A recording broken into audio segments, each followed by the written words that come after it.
Добрый вечер, уважаемые телезрители! Приглашаем вас провести эти несколько минут с нами в эфире «Калмыцкий проспект». Сегодня 28 февраля, четверг. В эти февральские дни вся общественность нашей республики отмечает 80-летний юбилей народного писателя Калмыкии Алексея Гучиновича Балакаева.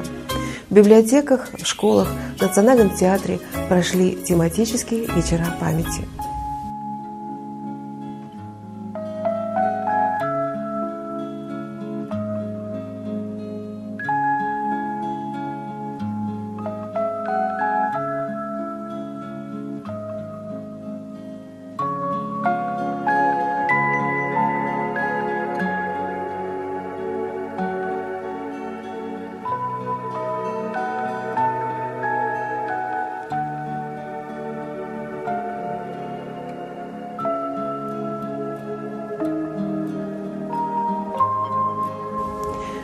Жизнь писателя – это его книги.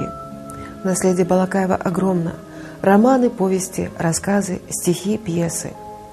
Его произведения переведены и изданы более чем на 20 языках мира. А его первое художественное произведение «Очерк. Первые шаги» был опубликован в 1948 году, 19 декабря. В те годы он работал учителем рисования в средней железнодорожной школе номер 33 на станции Чернореченской. Героиней очерка стала молодая школьная учительница Наташа Недосекина. Очерк был напечатан в краевой газете «Красноярский рабочий». Молодого писателя поддержал в начинании сибирский писатель Сергей Сартаков. Таким было начало.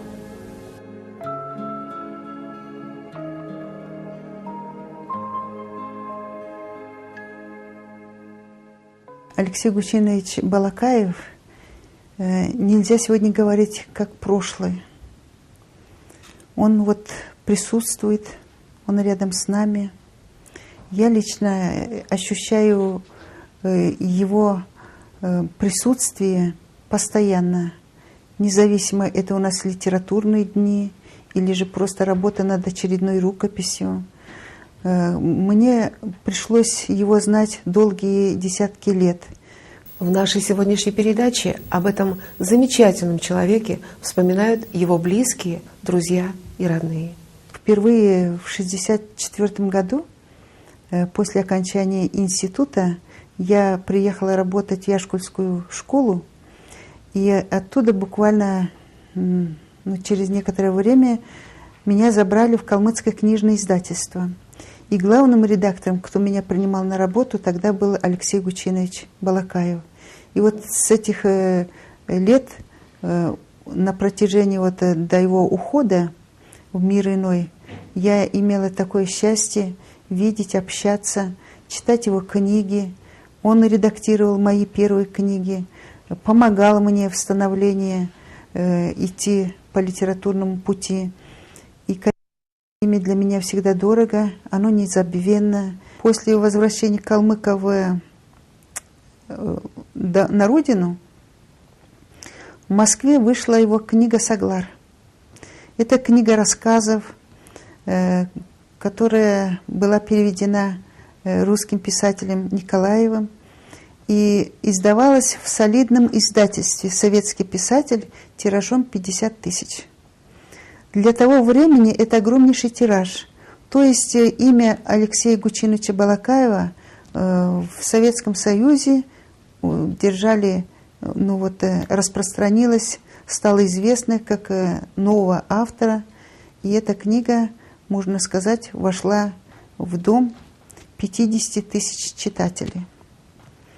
Вот так он ярко вошел в художественную литературу и до последних дней сотворил, подарил нам, можно сказать, много романов, стихов, пьес, поэм. Он работал во многих жанрах. Даже если вспомнить сейчас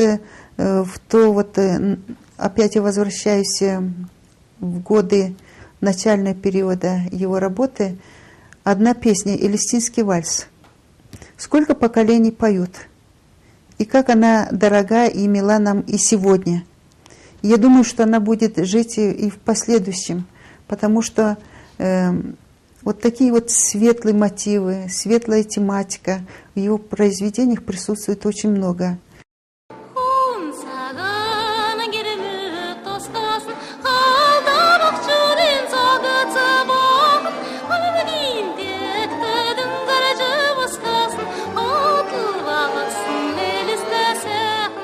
Для нас, для старшего поколения, Алексей Балакаев вошел в память, когда впервые прозвучала его мелодия, его прекрасные слова «Элистинский вальс». Как мы тогда танцевали, как молоды мы были.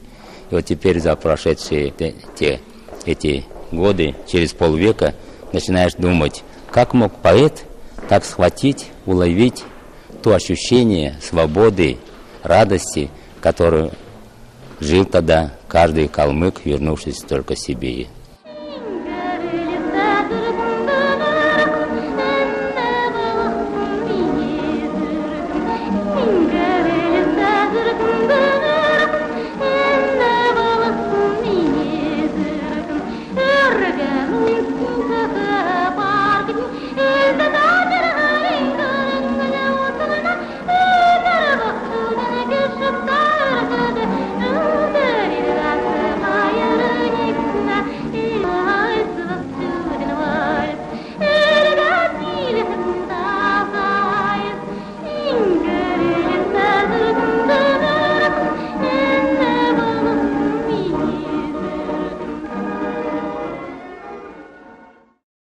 Қазір теңгірдегер, қазады орнуткар, ғаңғы мерін далағар, қазір дұнтқы теңкісәр, чини дұн қарық, менғат келер тарық, делка менегісін, делгүт саған сеткілтәв, деримші дәсін дарсын, демчі нәжінін иткілтәв, шорта заулынген буылық, шовут чигін дуылық, қазір теңгірдегер, қазады орнуткар, чини неренгарык, мен келер тарык. Вот это вот предсказание Хасыра Бекиновича, можно сказать, исполнилось, осуществилось. Книги Алексея Гучиновича изданы на многих языках мира. Они стали вестником Калмыкии, желанными для многих читателей. Даже вот если взять очень прославленную книжечку «Три рисунка», сейчас вот трудно сказать, что эта книга принадлежала только калмыцким читателям. По этой книге ставились сценарии, спектакли, создавали мюзиклы. Поэтому я думаю, что вот Хасыр Бекинович, как сказал, «Казар дейрагар неринчин тарык». Вот это вот слава имени Алексея Гучиновича пошла по миру. Маленький рассказик, повесть «Три рисунка», и узнавали самих себя, потому что мы тоже в Сибири тогда были мальчишками, девчонками, и тоже ждали возвращения с фронта наших пап, братьев. Чуть позже мы прочитали его уже серьезный роман «13 дней, 13 лет». Но это уже трагедия не одного мальчика, калмычонка Бори Горяева, это уже трагедия всего калмыцкого народа. И потому его произведения, они о правде жизни, о правде нашего народа. Поэтому сегодня его так хорошо читают и молодежь, и танцуя, и распевая его песни, и мелодии, и поэзию, и старшие, читая его романы, повести о жизни и судьбе народа, о его настоящем и будущем. В 1962 году, когда приехал сюда, учиться в педучилище, уже тогда, как студент педучилища, я многое о нем слышал, потому что он перед этим как раз закончил в 1961 году педучилище тоже. И в это время как раз вышла его замечательная повесть «Три рисунка». Так? И мой учитель Санджей Алексеевич Кинзеев всегда приводил его в пример мне. Потом, конечно, я познакомился с ним уже как с писателем. Потом он один из тех, кто создал наш союз обновления уже вот по конце 80-х годов. Потом я много видел его спектаклей, даже участвовал в одном из его спектаклей «Правительственное задание», играя, как будучи студентом, подрабатывая в театре. И поэтому мне этот человек это очень близкий. И не только в том, что он писал очень хорошо, очень патриотично и талантливо, но еще потому, что действительно он калмыцкий язык считал душой народа. Он действительно есть. И поэтому этому калмыцкому языку он посвятил всю свою жизнь, и все его романы, все его повести, прочие стихи, пьесы, конечно, были посвящены именно духу народа, истории народа. И в этом плане для меня он остается до сих пор примером и, честно говоря, старшим братом, учителем. История Калмыцкого драматического театра берет свое начало в 1936 году. В то время репертуар состоял в основном из пьес калмыцкого драматурга Батыра Басангова. По возвращении ссылки калмыков в 1957 году театру, конечно же, нужны были новые пьесы. С Алексеем Гучиновичем первая встреча произошла в 1964 году, когда он в наш театр принес свое первое детище, пьесу «Верность» «Иткль». И вот с этого года и с первой этой его пьесы и началось наше тесное творческое сотрудничество. Он как в ипостаси, как драматурга. Он, можно сказать, выручил и вынес на плечах как драматург калмыцкий репертуар. Ну, кроме были постановки по Батыру Басангову, но вот эти 20 лет и больше он, конечно, был вплотную связан с театром. Вот я помню многие пьесы, ставил Владимир Даржанович, готовил пьесы почти вместе с ним.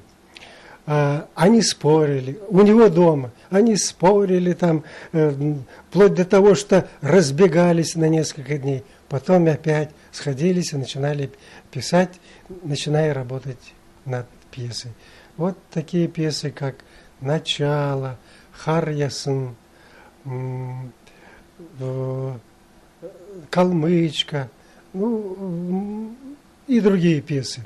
Обсуждения проходили очень бурно. И надо сказать, я до сих пор вот удивляюсь его мужеству. Ведь актеры какой народ?